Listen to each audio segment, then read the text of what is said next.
Reginald Dyer was a brigadier general of the British Indian Army, whose decision on 13 April 1919 turned a spring festival into a crime that shook an empire. In the tense weeks after the Rowlatt Acts, legislation that allowed detention without trial, Punjab smoldered.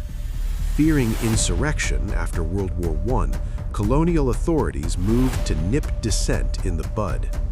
When thousands gathered at Amritsar's enclosed Jallianwala Bagh to celebrate Baisakhi and protest arrests, Dyer ordered troops to block the narrow exits and, without warning, to open fire. For about 10 minutes, soldiers fired roughly 1,650 rounds into a trapped crowd.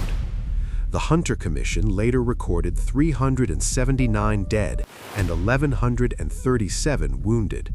Indian leaders argued the toll was far higher. The act was not spontaneous, but the culmination of an imperial strategy.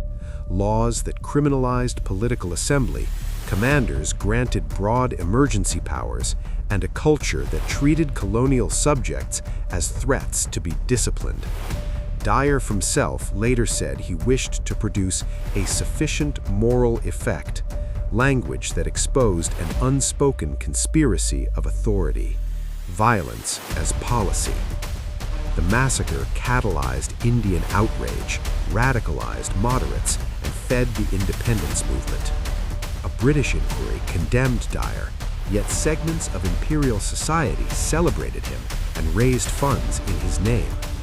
The Jallianwala Bagh killings remain a documented crime of state repression, precise in its facts, devastating in its human cost, and clear in its lesson about how legal power and racial contempt can conspire to produce atrocity.